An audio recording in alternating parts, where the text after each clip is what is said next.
Assalamualaikum warahmatullahi wabarakatuh. Selamat bertemu kembali pada materi kita kali ini. Di mata kuliah perencanaan keuangan, kita akan membahas tentang konsep arus kas, hutang, dan strategi pembiayaan. Ketika kita berbicara tentang arus kas, maka kita berbicara tentang pemasukan dan pengeluaran. Tentu itu berhubungan dengan hutang dan sumber pembiayaan. Nah, bagaimana sih kita mencatat arus kas di dalam laporan arus kas gitu ya. Jadi sekedar informasi gitu ya, bahwa secara sederhana laporan keuangan tuh dibagi menjadi 3. Ada namanya laporan laba rugi, ada laporan neraca, dan ada laporan arus kas. Nah, hal pertama yang perlu dilihat adalah mendata arus kas. Laporan arus kas ini adalah pencatatan seluruh uang masuk dan uang keluar setiap harinya, sehingga akan diperoleh kesimpulan di mana posisi kas kita setiap bulannya. Apakah lebih banyak pengeluarannya ataukah lebih banyak pemasukannya. Nah, catatan arus kas ini sebaiknya ditulis dalam catatan arus kas ya. Nah, ini adalah contoh catatan pemasukan dan pengeluaran yang secara sederhana teman-teman bisa buat. Ini dicontohkan di sini pada bulan Mei ya. Jadi seseorang melakukan pencatatan, di mana di situ hal pertama yang perlu diingat adalah menuliskan berapa sisa saldo pada bulan sebelumnya. Jadi misalnya ketika laporan itu dibuat pada bulan Mei, maka pastikan kita sudah tahu jumlah saldo kita di akhir bulan April, sehingga itu dimasukkan di sisa saldo. Kemudian di situ ada tanggal, keterangan pemasukan, pengeluaran, sisa saldo ya. Kemudian ada kiriman dari orang tua misalnya, itu dimasukkan sebagai pemasukan. Kemudian bayar sewa, bayar deposit makan. Deposit makan ini berarti dia bayar di awal gitu ya, dia menyiapkan di awal, itu sejumlah 500.000. Kemudian dia beli bensin ya, fotokopi, mungkin keperluan kuliah dan sebagainya gitu ya. Sehingga setelah ditotal-total jumlah sisa saldo pada bulan Mei itu sebesar 7.500.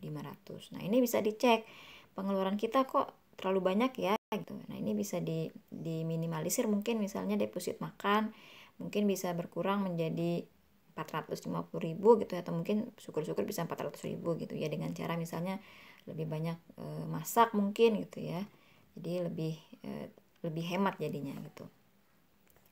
Nah, berikutnya mencatat arus kas di dalam laporan arus kas.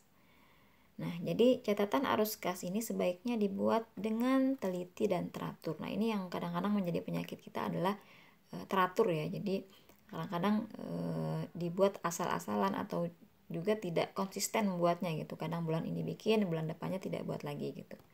Nah, semakin detail akan semakin baik laporan kita gitu ya. Karena dari catatan ini kita bisa menganalisis pos-pos pengeluaran mana yang terlalu besar, yang mungkin bisa kita kurangi sehingga dapat menambah jumlah tabungan kita. Nah, dari catatan ini kita juga dapat lihat seberapa besar defisit pemasukan, sehingga harus dicarikan penghasilan tambahan. Misalnya yang mungkin yang mahasiswa bisa sambilan mengajar privat gitu ya, kemudian ngajar les anak-anak SD ya, kemudian bisa juga mungkin ojek online yang sekarang juga banyak gitu. Nah, jadi ketika ada jarak antara pemasukan dan pengeluaran, ada 2 alternatif jalan yang harus ditempuh, yaitu mengurangi pengeluaran atau mencari tambahan pemasukan. Jadi maksudnya adalah ketika pemasukan terlalu banyak ya, ketika pengeluaran terlalu banyak dibandingkan dengan pemasukan, maka harus dilakukan ada 2 tadi. Apakah kita akan mengurangi pengeluaran, entah itu dikonsumsi, entah itu di biaya jalan-jalan gitu ya. Jadi bisa dikurangi, atau kalau kita tidak bisa mengurangi pengeluaran kita, maka kita bisa mencari tambahan pemasukan dengan cara saya sebutkan tadi, baik ngajar privat, les privat, kemudian ngaji biasanya ada ya, kemudian ojek online dan sebagainya gitu. Jadi banyak alternatif yang bisa dicarikan. Nah, untuk laporan kekayaan bersih atau neraca pribadi, jadi tadi saya sudah sampaikan bahwa selain ada laporan laba rugi, kita juga laporan arus kas ini juga ada namanya neraca pribadi. Nah, neraca ini adalah mencatat seluruh harta yang dimiliki sebagai aset ya. Jadi aset yang kita miliki itu ada berapa, dan hutang yang masih menjadi kewajiban untuk dilunasi. Lalu kita bisa menghitung berapa selisih antara aset dikurangi dengan hutang. Hasilnya adalah angka berapa kekayaan bersih yang dimiliki. Nah, ini rumus sederhananya. Jadi kekayaan bersih ini diartikan sebagai total aset dikurangi dengan total hutang. Maka nanti ketemu sebenarnya kekayaan bersih kita itu berapa. Mobil kalau misalnya masih hutang berarti itu masuknya ke hutang, belum ke aset gitu ya. Sehingga itu akan mengurangi jumlah kekayaan kita. Nah, berikutnya adalah contoh neraca keuangan pribadi. Nah, ini bisa teman-teman melihat di sini. Di sini ada aset, kemudian ada nilai, kemudian ada utang ya. Ada jumlah pada akhir bulan. Di sini ada misalnya aset itu ada tabungan ya. Tabungan itu senilai 500.000. Handphone, kemudian komputer, perhiasan, sepeda motor mungkin gitu ya. Kemudian sepeda motor ini mungkin jumlah cicilan yang sudah dia keluarkan gitu ya. Jadi sebesar 9 juta. Kemudian utang di sebelah kanan itu kredit sepeda motor termasuk bunga utang yang memang mungkin belum lunas misalnya gitu ya. Jadi dimasukkan di situ sebesar 12 juta, atau bisa jadi sepeda motor dia sudah punya satu, kemudian dia ngambil lagi kredit gitu ya senilai 12 juta. Kemudian makan di warung sebesar 500.000, sehingga setelah ditotal-total jumlah asetnya itu sebesar 13.400.000, jumlah utangnya adalah sebesar 12.500.000. Sehingga ketika dikurangi jumlah aset dikurangi dengan jumlah utang, maka nilainya adalah sebesar 900.000. Jadi kekayaan bersih yang dimiliki adalah sebesar 900.000 rupiah. Nah, ini adalah rasio kesehatan keuangan ya. Di sini ada beberapa rasio yang bisa digunakan ya dalam financial planning ya. Ya siapapun ya bisa menggunakan, entah kita mahasiswa, entah kita sudah berkeluarga dan sebagainya gitu. Di sini ada rasio yang namanya rasio likuiditas atau rasio dana darurat. Di mana rasio ini rumusnya adalah kas ditambah dengan setara kas. Setara kas ini bisa mungkin cek ya, kemudian giro dan sebagainya gitu. Itu masuk dalam setara kas. Dibagi dengan kebutuhan pengeluaran bulanan. Ini standarnya baiknya itu adalah 3 sampai 6 kali. Jadi likuiditas ini adalah menggambarkan seberapa liquid ya, seberapa cepat uang yang kita miliki itu berputar gitu. Kemudian ada rasio lancar namanya. Rasio lancar ini kas dibagi dengan setara kas dibagi dengan hutang jangka pendek. Ini standarnya adalah 1 ya, lebih besar daripada 1. Kemudian tabungan ya, rasio tabungan. Tabungan dibagi dengan total pendapatan. Berarti 10 di sini standarnya adalah lebih besar dari 10%. Jadi jangan sampai kurang dari 10% maksudnya gitu. Jadi lebih bagus itu adalah tabungannya itu dibagikan dengan pendapatan itu disisihkan sebesar 10% dari total pendapatan. Kemudian utang ya, utang juga sama.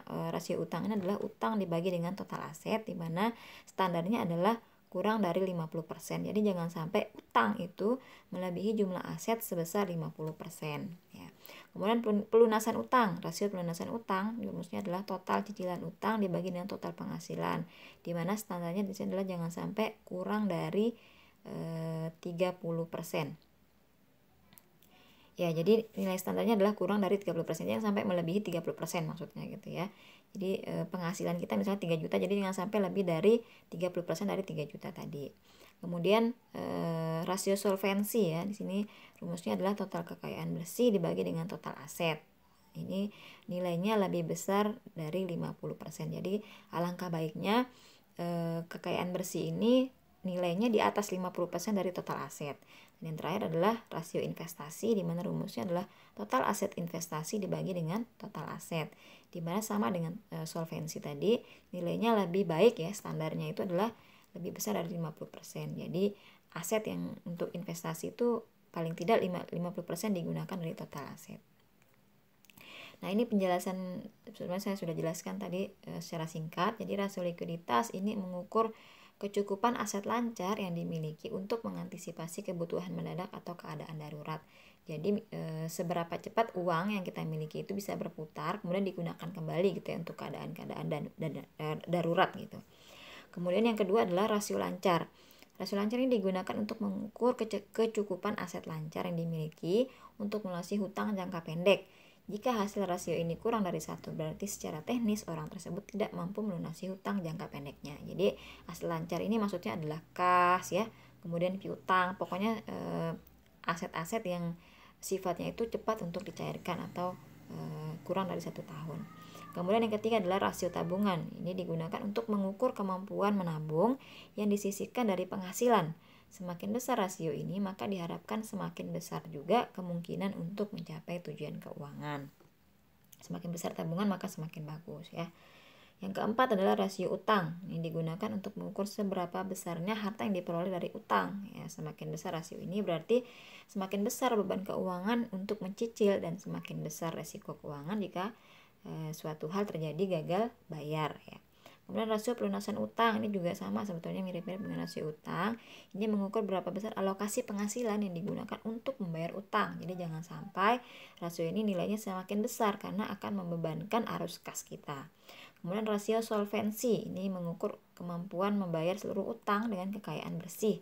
Dan yang terakhir adalah rasio investasi, di mana ini digunakan untuk mengukur seberapa besar aset yang dimiliki digunakan secara produktif untuk mengakumulasi kekayaan. Nah, semua rasio tersebut ini bukanlah harga mati yang harus dipenuhi semuanya sekaligus. Dalam tahapan kehidupan tentunya ada kalanya beberapa rasio yang tidak dapat dipenuhi secara ideal. Jadi bisa jadi misalnya dalam awal-awal itu mungkin kita tidak bisa menabung, misalnya awal-awal karir bekerja atau mungkin mahasiswa yang masih penghasilannya pas-pasan, pasti kita juga pernah mengalami ini gitu ya. Rasionya tidak ideal, namun masih cukup dapat dimasukkan sebagai toleransi. Jadi jangan sampai juga setiap bulannya malah kita kebanyakan hutang gitu ya, tanpa kita memikirkan sumber penghasilan tambahan yang kira-kira bisa menutupi pengeluaran kita yang setiap bulannya itu terlalu banyak gitu. Atau kita balik saja, pengeluaran kita yang kita kurangi dengan kondisi kita tidak punya penghasilan tambahan seperti itu. Nah, semua rasio tersebut ini bukanlah seperti yang saya bilang tadi ya, bahwa ada kalanya dalam kondisi-kondisi yang tidak ideal gitu ya, sehingga kita pun pernah mengalami masa-masa yang kita harus berhutang ke teman kita gitu ya, kemudian kita harus gali lubang tutup lubang gitu ya, berhutang ke sana, bulan depannya kita bayar, bulan ini kok nggak ada lagi, kita pinjam lagi gitu. Nah, ini juga harus kita pikirkan bagaimana solusinya gitu ya, apakah mengurangi pengeluaran ataukah kita akan mengambil alternatif untuk mencari penghasilan tambahan. Nah, yang berikutnya adalah kita bahas tentang informasi apa saja yang kita perlukan dalam melihat arus kas kita gitu ya. Yang pertama kita perlu tahu profil resiko ya. Jadi profil resiko ini diartikan sebagai toleransi terhadap resiko, yaitu sejauh mana seseorang bersedia menanggung resiko atas investasi. Jika toleransi resikonya rendah, berarti orang tersebut selalu memilih investasi yang sangat aman, yang kecil kemungkinannya akan mengalami kerugian dan potensi keuntungan yang dihasilkannya juga lebih rendah. Jadi sesuai dengan teori ya, mengatakan bahwa semakin besar tingkat keuntungan yang kita harapkan, maka juga akan semakin besar juga resikonya. Jadi berbanding lurus. Sebaliknya juga semakin rendah tingkat keuntungan yang kita harapkan, maka rendah juga resikonya gitu. Jadi dalam hal ini kita juga perlu tahu resiko-resiko apa yang akan kita hadapi dalam proses pengambilan keputusan, apakah kita akan mencari penghasilan tambahan atau kita akan mengurangi pengeluaran kita gitu ya, atau misalnya dalam investasi kita mau sudah ada uang lebih, apakah kita mau berinvestasi di jenis investasi A, B atau C gitu. Nah, jenis investasi yang berisiko rendah misalnya seperti deposito, kemudian emas batangan ya, obligasi negara, ini cenderung aman sekali ya. Kemudian reksadana pasar uang. Nah, bentuk investasi berisiko sedang ini contohnya misalnya obligasi perusahaan swasta dengan rating baik. Jadi ada ratingnya itu AAA, kemudian ada juga BBB gitu. Jadi yang paling baik itu adalah AAA. Nah, kemudian ada juga obligasi beragun aset dan reksadana yang sifatnya berpendapatan tetap. Ini kita sudah pernah bahas ya, reksadana obligasi ini. Kemudian untuk yang investasi yang berisiko tinggi itu berada pada saham. Jadi saham ini dia berisiko tinggi karena sifatnya sangat spekulatif gitu ya, dan sangat dipengaruhi oleh sektor mikro dan makro gitu. Jadi ketika ada sedikit saja gesekan, dia akan cepat mengalami penurunan harga gitu atau terjadinya kenaikan harga. Nah, yang berikutnya ini ahli investasi ya bernama Warren Buffett dalam sebuah seminarnya di sebuah universitas pada tahun 2014 mengatakan bahwa risk come from not knowing what you are doing. Ini risiko akan semakin tinggi jika kita tidak memahami investasi apa yang kita geluti. Semakin kita memahami investasi yang kita geluti, maka akan semakin kita dapat mencari cara untuk menghindari terjadinya kerugian. Dengan demikian, risiko investasi dapat diantisipasi atau dikelola sedemikian rupa sehingga risiko kerugian dapat diminimalisasi. Jadi, sebelum kita berinvestasi, kenali dulu jenis investasi kita itu apa. Setelah kita tahu jenis investasinya apa, kita langsung cermati, catat bila perlu gitu ya, resiko-resiko yang akan kita hadapi. Setelah kita tahu resiko-resiko yang kita hadapi, maka carilah alternatif ketika resiko itu terjadi. Ada plan A, plan B, plan C gitu. Sehingga resiko itu paling tidak bisa kita minimalisir gitu ya, atau syukur-syukur bisa kita hilangkan dari kemungkinan investasi kita. Itu teman-teman yang bisa saya sampaikan. Intinya adalah arus kas ini adalah hal yang paling sering bersinggungan dalam kehidupan kita sehari-hari gitu ya, terkait dengan pemasukan dan pengeluaran kita. Maka mari sama-sama kita melek tentang literasi keuangan gitu ya.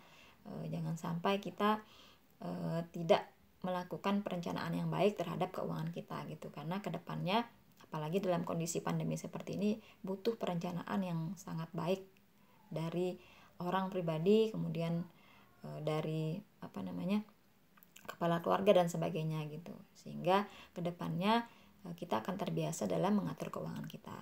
Demikian yang bisa saya sampaikan. Mohon maaf jika salah-salah kata. Wassalamualaikum warahmatullahi wabarakatuh.